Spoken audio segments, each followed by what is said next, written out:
नमस्कार दोस्तों, कैसे हैं आप सब। उम्मीद करता हूं कि आप सभी सुखी होंगे, संपन्न होंगे और आनंद के साथ होंगे। आज की चर्चा होगी सिंह राशि पर, क्योंकि कल मैंने कर्क राशि के बारे में बताया है और आज सिंह राशि के बारे में बताऊंगा कि किस प्रकार से देवगुरु बृहस्पति दैत्य गुरु शुक्राचार्य की राशि अपनी वर्तमान राशि को छोड़ करके, यानी मेष राशि को छोड़ करके देव गुरु बृहस्पति जा रहे हैं शुक्राचार्य की राशि में, यानी वृष राशि में। तो कैसी कंडीशन रहेगी, कैसा आपका विद्या का क्षेत्र रहेगा, व्यापार कैसा रहेगा, नौकरी सर्विस कैसी रहेगी, क्या देव गुरु बृहस्पति आपको अच्छे रिजल्ट प्रदान करेंगे या नहीं करेंगे। तो इन्हीं बातों की चर्चा करेंगे आज की इस वीडियो में, इस शुभ जानकारी के माध्यम से।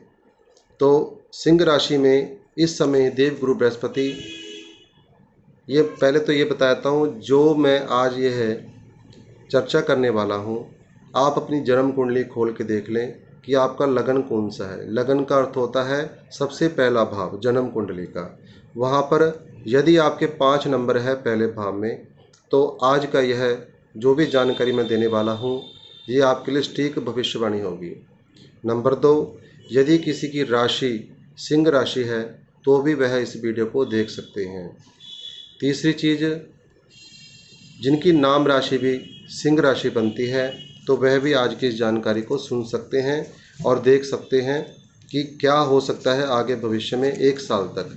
क्योंकि देवगुरु बृहस्पति एक ऐसे प्लैनेट हैं जो एक राशि में पूरा 1 वर्ष तक बिताते हैं, उसके बाद वह राशि परिवर्तन कर लेते हैं, अगली राशि में चले जाते हैं, फिर उसी राशि में 12 साल बाद घूम करके राउंड लगा करके आते हैं।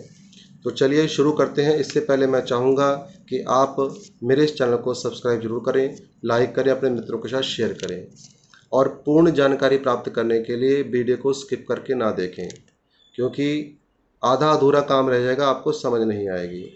और यदि कोई कुंडली विश्लेषण कराना चाहते हैं मुझसे तो आप मेरे दिए हुए नंबर पर व्हाट्सएप मैसेज करें, डायरेक्ट कॉल ना करें। उसमें आपको मैसेज में ही मैं शुल्क की जानकारी दे दूंगा, क्योंकि मेरी पेड सर्विस होगी। तो दोस्तों चलिए शुरू करते हैं सिंह राशि के बारे में। इस समय भाग्य स्थान से निकल करके 1 मई को देवगुरु बृहस्पति अपने वृष राशि में, यानी शुक्र की राशि में 10वें भाव में कर्म क्षेत्र में विराजमान हो जाएंगे गोचरवश। और यहाँ पर कर्म क्षेत्र में आपको इतना लाभ यह देने वाले हैं कि आप हैरान होंगे कि देवगुरु बृहस्पति, क्योंकि देवगुरु बृहस्पति व्यापार के कारक हैं। व्यापार में प्रॉफिट कराना, माल बिक जाए या फिर क्लाइंट अट्रैक्ट होने, ये सारे बृहस्पति के काम हैं। पैसा उसी व्यापार से आना, ये शुक्र का काम है। तो शुक्र की राशि में जब देवगुरु बृहस्पति यानी जुपिटर पहुंच जाते हैं 10वें भाव में, तो ये मान के चलें व्यापार के क्षेत्र में, आप कर्म क्षेत्र में, जो भी सिंह राशि वाले जो भी कर्म क्षेत्र में हैं, जो भी आपका काम है, काम आपका A1 रहेगा, नंबर 1। 1 साल तक देवगुरु बृहस्पति अपनी कृपा की बारिश आपके ऊपर करेंगे, ये आप स्वयं देख लेना। अब जहाँ पर इनकी दृष्टि जाती है तो सबसे पहले इनकी पंचम दृष्टि जो होती है ये आपके 2nd भाव में जाएगी। 2nd भाव में कन्या राशि है, लेकिन 2nd भाव क्या है? धन संचित का, वाणी का और परिवार का। तो परिवार में मधुरता होगी। यदि पहले कोई इस तरह की बातें हो रखी थी, कोई असमंजस की स्थिति हो रखी थी, वाणी में कठोरता थी, तो यह मान के चलें कि अब वाणी भी सही होगी आपकी, बोलने में भी आप परफेक्ट होंगे और आपकी वाणी सबको मधुर बनाएगी।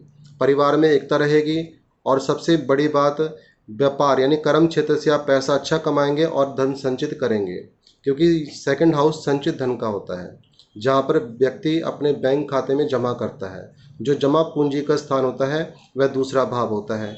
तो दूसरे भाव को देखेंगे तो कर्म से ही आपकी पूंजी सेव होगी और आगे आप उसका इस्तेमाल अच्छे तरीके से कर सकेंगे। तो इसके अलावा जो इनकी अगली दृष्टि है 7वें भाव में, माफ़ कीजिएगा, 7वीं दृष्टि जो होती है 4th भाव में पड़ेगी, जो कि सुख का होता है, भूमि भवन वाहन। वृश्चिक राशि वहाँ पर ऑलरेडी है।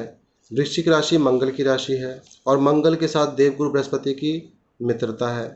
तो मित्रता होने के कारण और वृश्चिक राशि का चतुर्थ भाव में होना और गुरु की दृष्टि पड़ना आपके सुखों को बढ़ा देगा। सुख के साधन, भूमि, भवन, वाहन की आपको प्राप्ति होनी शुरू हो जाएगी। पूरे 1 वर्ष के अंदर आपको रिजल्ट अच्छे मिलेंगे, सुख की अनुभूति होगी। सुख किस चीज़ में है? सुख मान लीजिए आपने कोई नई गाड़ी ले ली, नया कोई व्हीकल ले लिया, इसके अलावा कोई प्रॉपर्टी भी आप ले सकते हैं। यहाँ पर लेंगे ही लेंगे, कहीं ना कहीं इन्वेस्ट करेंगे आप, ये 101% सत्य है। यदि आपकी जन्म कुंडली में भी गुरु की पोजीशन बहुत अच्छी है और महादशा, अंतदशा या प्रत्यंत दशा है, तो ये मान के चलें इसी समय 1 साल के भीतर अंदर आपको बहुत कुछ देने वाले हैं देवगुरु बृहस्पति। सिंह राशि वालों, ये भविष्यवाणी कर रहा हूँ। यदि आपका गुरु जन्म कुंडली में 70% भी 60% भी सही है, तो ये मान के चले जो ये गोचर है ये आपको बहुत कुछ देकर जाएगा। क्योंकि भूमि, भवन, वाहन इनको लेते लेते व्यक्ति की ज़िंदगी निकल जाती है, लेकिन जब दशा आती है किसी ग्रह की, वह सब कुछ दे के चला जाता है। देगा कैसे? जब आप कोई काम करेंगे, काम करेंगे तो आपको प्रॉफिट मिलेगा, पैसा आएगा, उसी पैसे से आप इन चीज़ों में इन्वेस्ट करेंगे। तो भूमि, भवन, वाहन का सुख आपको प्राप्त होगा। माता का सुख, माता के जरिए कोई अच्छी चीज़ आपको मिलना, कोई गिफ्ट उपहार मिलना या माता का आशीर्वाद मिलना, ये सब चीज़ें इसमें आएंगी।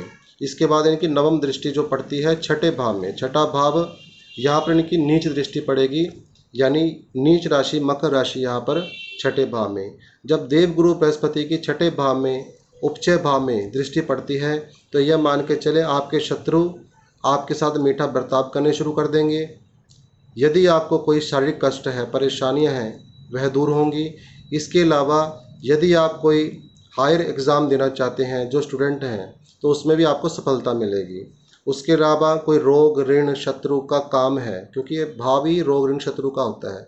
कोई शत्रु है, कोई रोग है या कोई कर्जा है, वह आपका दूर होना शुरू हो जाएगा इसी टाइम के भीतर। यानी जैसे मई स्टार्ट होगा, मई से लेकर के 2 महीने के अंदर अंदर आपको जो मैं बातें कह रहा हूँ इनका रिजल्ट मिलना शुरू हो जाएगा, क्योंकि थोड़ा टाइम इसको एक्टिवेट होने में लगता है ग्रह को। अब यह गुरु कहाँ कहाँ के स्वामी हैं? सिंह लगन जो होता है, इसमें ये अष्टम भाव के मालिक होते हैं और पंचम भाव के मालिक होते हैं। अष्टम भाव जो होता है गूढ़ विद्याओं का भी होता है, रिसर्च का होता है, आयु मृत्यु का होता है। तो यहाँ पर मान के चलें आपको कोई ससुराल से भी खुशखबरी मिल सकती है, या जो संपत्ति का कोई विभाजन होना है वहाँ पर भी आपकी कोई ना कोई चीज़ वहाँ से आपको गिफ्ट तौर पे मिल सकती है, क्योंकि देवगुरु बृहस्पति आपके ऊपर इस चीज़ की कृपा करेंगे, क्योंकि वहाँ के मालिक हैं ये अष्टम भाव के।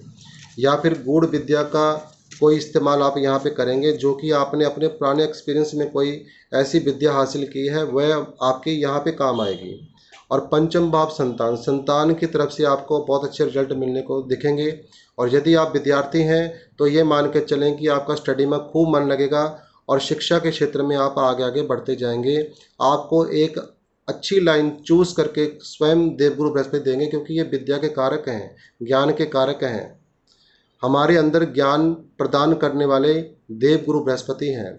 और यह पंचम स्थान के यदि मालिक होकर के दसम में बैठे हैं, दसम में जाएंगे, तो आपके विद्या के क्षेत्र में आपके बहुत अच्छी पोजीशन होगी, आपके अच्छे नंबर आएंगे, एग्ज़ाम अच्छे होंगे विद्यार्थियों के लिए। यदि संतान कंसीव होने में कोई समस्या आ रही थी, वह भी आपकी सॉल्व कर देंगी।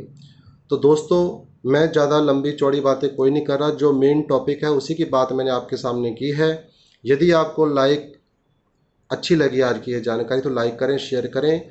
जितने भी नए दर्शक मेरे चैनल में आ रहे हैं, सब्सक्राइब करना ना भूलें, क्योंकि हर संडे 1 से लेकर के 2 बजे तक मैं फ्री लाइव कुंडली विश्लेषण करता हूं। आप सभी को जो भी आपके प्रश्न हैं उनके उत्तर देता हूं। तो इसके लिए आपको सब्सक्राइब करना बहुत ज़रूरी है, क्योंकि जब तक आप सब्सक्राइब नहीं करेंगे आपको नोटिफिकेशन नहीं आएगा कि मैं लाइव आ चुका हूँ। यदि आप अपने कुंडली का विश्लेषण कराना चाहते हैं तो मुझे मैसेज कर दें। डिस्क्रिप्शन बॉक्स में मैंने नंबर दिया होगा, उसमें केवल मैसेज करें, आप डायरेक्ट कॉल ना करें, क्योंकि मेरी अपनी पर्सनल लाइफ बहुत बिजी रहती है। पूजा पाठ का काम ही मेरे पास होता है, क्योंकि मेरे पास केवल ज्योतिष का काम नहीं है, कर्म कांड का भी काम होता है। इसलिए मैं कहता हूं कि आप डायरेक्ट कॉल ना करें, एक समय ले लें, आपको शुल्क बता दिया जाएगा। तो दोस्तों, इसी के साथ मैं आज की इस चर्चा को यहीं पे विराम देता हूं। नमो नारायण, जय जय श्री राधे।